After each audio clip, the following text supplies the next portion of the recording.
ഇല കൊണ്ടൊരു പെയിൻറ്റിങ് ചെയ്ത് നോക്കിയാലോ. A4 ഷീറ്റ് എടുത്തിട്ടുണ്ട്. പിന്നെ ഫസ്റ്റ് നമ്മൾ വാട്ടർ കളർ വെച്ചിട്ട് ഇതുപോലെ ഒന്ന് പെയിൻറ്റ് ചെയ്ത് കൊടുക്കുന്നുണ്ട് കേട്ടോ. ഇതങ്ങനെ ഒത്തിരി ടൈം എടുക്കുന്നതോ അല്ലെങ്കിൽ ബുദ്ധിമുട്ടുള്ളതായിട്ടുള്ളൊരു പെയിൻറ്റിങ് അല്ല. ആർക്കാണെങ്കിലും ചെയ്യാൻ പറ്റും. ഒരു 5 മിനിറ്റ് കൊണ്ട് സംഭവം സെറ്റ് ആവും കേട്ടോ. ബഡ്സ് എടുത്തിട്ട് ഇങ്ങനെ ഒന്ന് കുത്തി കുത്തി കൊടുക്കുന്നുണ്ട്. പിന്നെ കുറച്ച് റെഡ് കളർ കൂടി എടുത്തിട്ട് അതുപോലെ തന്നെ കുത്തി കുത്തി കുത്തി കുത്തി കൊടുത്തിട്ടുണ്ട് കേട്ടോ. ഇനി നമുക്ക് 1-2 ഇല പറിച്ചിട്ട് വരാം. ഒരെണ്ണം മതി. പിന്നെ എങ്ങനെയുള്ള ഇല വേണമെന്നുള്ളത് നമ്മുടെ ഓരോരുത്തരുടെ ഇഷ്ടമാണ്. ഞാനിപ്പോൾ വീടിന് ഫ്രണ്ടിൽ നിൽക്കുന്ന ഗന്ധകരാജൻ്റെ ഒരു ലീഫാണ് കേട്ടോ എടുത്തിട്ടുള്ളത്. ഇത് നല്ല മണമുള്ള വെള്ള കളറിൽ പൂവുണ്ടാവുന്ന ചെടിയാണ് കേട്ടോ. എല്ലായിടത്തും അങ്ങനെ തന്നെയാണോ പറയാമെന്നൊന്നും എനിക്കറിയില്ല. നമ്മളെന്തായാലും ഗന്ധകരാജൻ എന്നാണ് പറയുന്നത്. ഇനി ലീഫിൻ്റെ പുറകിലായിട്ട് ഒന്ന് പെയിൻറ്റ് ചെയ്ത് കൊടുക്കുക എന്നുള്ളതാണ് അടുത്ത പരിപാടി. അപ്പോൾ അതിന് വേണ്ടിയിട്ടും ഞാൻ വാട്ടർ കളർ തന്നെയാണ് എടുത്തിട്ടുള്ളത്. വേണമെന്നുണ്ടെങ്കിൽ അക്രിലിക് പെയിൻറ്റ് യൂസ് ചെയ്യാം കേട്ടോ. കുറച്ചുകൂടി നന്നായിട്ട് പെയിൻറ്റ് പിടിക്കും. ഇനിയിപ്പോൾ എന്താ നമ്മളെടുത്തിട്ടുള്ള A4 ഷീറ്റിലായിട്ട് ഇതുപോലെ ഒന്ന് വെച്ചിട്ട് നന്നായിട്ട് പ്രസ് ചെയ്ത് കൊടുക്കുക കേട്ടോ.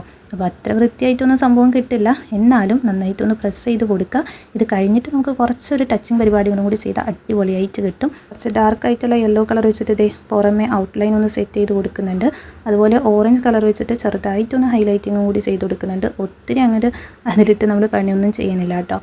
ഫൈനൽ ലുക്ക് കണ്ടിട്ട് എങ്ങനെയുണ്ട്? കാഴ്ചയിൽ ഒരു ഫ്ലവറിൻ്റെ ലുക്കൊക്കെ തോന്നുന്നില്ലേ? അപ്പോൾ ഞങ്ങൾക്ക് ഇഷ്ടമായില്ല എന്നുള്ളത് എന്തായാലും ഒന്ന് കമൻറ്റ് ചെയ്ത് പറയാം. ഇഷ്ടമായിട്ടുണ്ടെങ്കിൽ ലൈക്ക് ചെയ്യാനും ഷെയർ ചെയ്യാനും സബ്സ്ക്രൈബ് ചെയ്യാനായിട്ടൊന്നും മറക്കണ്ട കേട്ടോ.